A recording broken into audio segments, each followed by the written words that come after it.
wrote a book called Explanations and Corrections in the Gospel of Luke, and I've had several consecutive videos about Luke's reference to Isaiah 5:30, which I don't think that you will find in any commentary.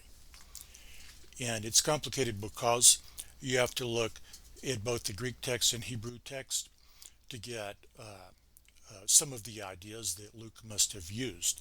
So I'm going to begin reading from my final full chapter or section on that called God will Growl and Look Upon the Earth. The majority of English translations say they shall roar instead of he shall roar, as in the Septuagint. Commentators often acknowledge that the pronoun is singular in Hebrew. Because the pronoun is singular, Young's literal translation says, "And it howleth against it in that day as the howling of a sea, and it hath looked attentively to the land, and lo, darkness, distress, and light hath been darkened by its abundance." So, like most translations, Young was translated from a Hebrew text.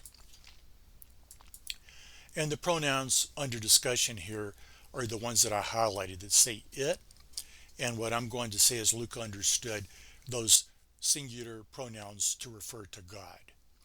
The singular number makes more sense for both of the pronouns that I use bold type for above. One reason is that Luke already explained that the nations on the earth were in distress and perplexity.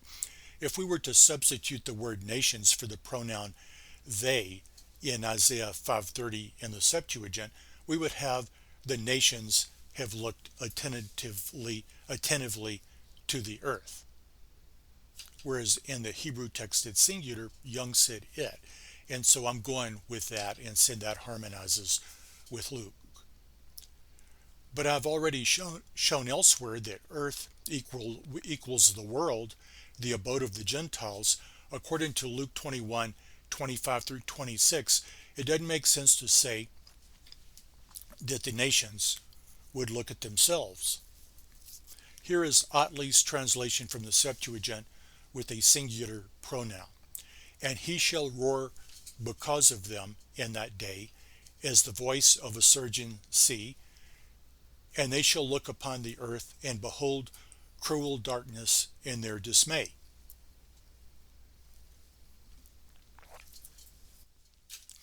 And here is Otley's translation from the Hebrew, also with the singular pronoun. "And in that day he shall growl over him, as the growling of the sea. And if one look unto the earth, behold, darkness, distress, and light, it groweth dark in the heavens thereof." So the same translator translated the Septuagint and the Hebrew text. And he doesn't differ much from Brenton in the Septuagint. But notice in both verses, the first pronoun under discussion is singular, he. And what I'm saying is that it refers to God.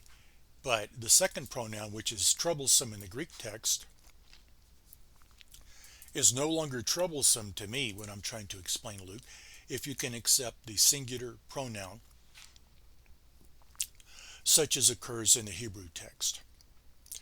Like Young's literal translation, Otley's translation from Hebrew uses a singular pronoun for the one looking to the earth. The first pronoun in bold in Otley's translation from Hebrew is not very controversial, since the translators who say they shall roar have to admit that they are taking liberties with the Hebrew text, which has a singular verb. And let me interject that they probably have the fulfillment in mind. They think it's the nations still attacking the Jews, and that's influencing their translation. Otley correctly said he shall roar or growl in the first part of the verse instead of they, both when translated from the Greek and from the Hebrew. It's easy to understand why he did that, since the verbs under discussion are singular both in the Septuagint and in the Hebrew text. But the second pronoun in bold type in Otley's Hebrew translation is controversial. In this chapter, I maintain that the pronoun should be singular and that it probably means God, that is, if God should look upon the earth. Here's a footnote in the verse from J. Skinner, but to save time, I'm going to skip that. I'll give the reference in the YouTube. There's a button that says something like view more, and you click the button and you can see information. I'll put the references there, and his book can be looked up on Google Advanced Search or archive.org because it's public domain. Those referred to by Skinner who say that the first pronoun refers to Jehovah might be right, because Skinner had said that, and yet apparently they thought it was the voice of Jehovah, the thunder, moving overhead and directing an attack. And I don't fully agree with them. Yet I do not agree with them that God is directing an attack. I am saying that Luke interpreted the passage unlike any other commentator. Jehovah is causing the Gentiles to feel like they're in a tempest, like the one described in Acts 27. The metaphor of a tempest is just like the metaphor of the sun and moon darkening. It's a metaphor of losing hope. In fact, according to Acts 27:20, the crew on Luke's ship didn't see the sun or stars for many days and lost hope. And I'm going to skip that to save time. Most of the passages in the Bible about the darkening of the sun and moon are clearly metaphorical. The earliest readers interpreted them that way. The language about the roaring of the sea in Isaiah 5:30 is the same kind of metaphor. The men in Isaiah 5:30 felt as hopeless as the men in the literal tempest in Acts 27. Luke explains the entire meaning of the metaphor in Luke 21:26. Men fainting for fear and for expectation of the things which are coming on the world. Isaiah 5:30 could have swapped metaphors, eliminating the metaphor of a tempest and substituting the common metaphor of the darkness of heavenly bodies. God will darken the sun and the moon. The meaning would have been the same. They were scared and had lost all hope. Skinner said above that the passage could be rendered, and he shall growl over him in that day, like the growling of the sea, and if one look to the earth, behold darkness of distress, and the light is dark in its clouds. If one shall look to the earth makes sense, then the clause would be almost equivalent to saying there will be darkness and distress, etc. But if he, meaning God, looks to the earth, makes sense too. Jeremiah 4:23-27, American Standard Version, uses similar language. I beheld the earth, and lo, it was waste and void, and the heavens, and they had no light. I beheld the mountains, and lo, they trembled, and all the hills moved to and fro. I beheld, and lo, there was no man, and all the birds of the heavens were fled. I beheld, and lo, the fruitful field was a wilderness, and all the cities thereof were broken down at the presence of Jehovah and before his fierce anger. For thus saith Jehovah, the whole land shall be a desolation, yet will I not make full end. In the passage above, Jeremiah prophetically looks at the land and sees that it's waste and void and a desolation. The heavens had no light, were without birds, and were black. This is similar imagery to what is used in Isaiah 5. Jeremiah could have condensed these verses by eliminating the metaphors and simply writing that Jehovah had said, I am angry, so I will cause the land to become desolate.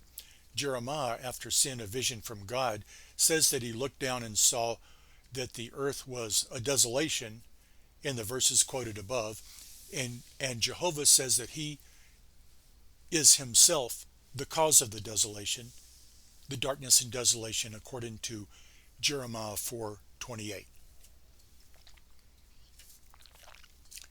For this shall the earth mourn, and the heavens above be black, because I have spoken it. I have purposed it, and I have not repented, neither will I turn back from it. In the verse above, like in Isaiah 5:30, God has caused men to feel hopeless as if they had no light. So they mourn. Isaiah 5:30 makes sense whether it is translated, if one looked to the earth like Skinner did, or translated, if he, meaning God, looks to the earth. Skinner said the words look to the earth seem to require some antithesis, as look up in chapter 8 verse 21. That's a common opinion. If a translator of Isaiah 5:30 becomes influenced by Isaiah 8:21, the result will be similar to Charles Thompson's translation of Isaiah 5:30 in his 1808 translation of the Septuagint.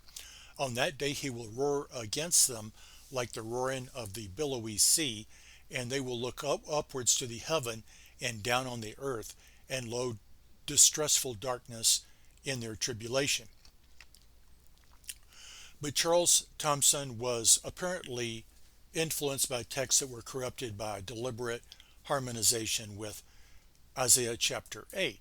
I have information on that in the footnote, but one of the things I'd written was that John Chrysostom's Septuagint in ancient times also spoke of looking upwards and downwards. So maybe, for all I know, Charles Thompson was looking at a Greek text that had that harmonization, but the harmonization was probably wrong anyway. Despite what Skinner said, the words look to the earth don't require an antithesis such as is found in Isaiah 8:21 through 22. I quoted a passage above from Jeremiah where Jeremiah looks down at the earth and sees darkness, and there is no looking up as an antithesis to looking down in that passage. Luke's reference to this passage in Isaiah is immediately followed by verse 27. And then shall they see the Son of Man coming in a cloud with power and great glory. The antecedent for they in Luke 21:27 is the men of the world in the preceding verse. So I'll interject that it helps to understand what Luke meant, since he linked his explanation of Isaiah 5:30 with the subsequent verses.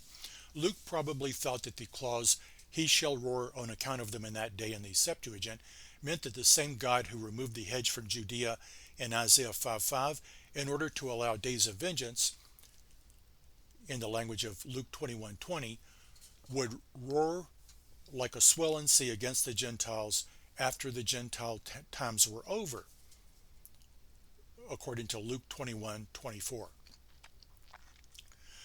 The terrified reaction of the Gentiles is explained in Luke 21:25 through 26. Luke 21:27 through 28 shows what God would do after he roared on account of them, or on account of his people. To wit, God would send the Son of Man in a cloud with power and great glory to save his people who had been mistreated by the Gentiles. So Luke may have understood Isaiah 5:30 this way: and God shall roar against the Gentiles in that day as the sound of the swelling sea. And God shall look to the land, and behold, there shall be thick darkness in the Gentiles' perplexity. It is not clear from either Isaiah 5 or Luke 21 how God would make the terrifying metaphorical tempest. Sennacherib's metaphorical tempest was the destruction of his army in one night by an angel. And I mentioned Belshazzar's metaphorical tempest in another episode. Pharaoh had a metaphorical tempest when he suffered his own end by sudden, unexpected divine actions. Luke 21 only explains that the Gentiles would be distressed after the Gentile times had ended and just before the Son of Man came to save the faithful Christians, according to Luke 21:27 through 28. The nations might have been distressed just by seeing the Son of Man coming in the clouds as Jehovah's general or agent, but maybe they were also distressed by previous events. And in my next episode, I'll keep it short. It relates to Isaiah 5:30, but since this material is short, I'll add a review of this complicated subject of Isaiah 5:30.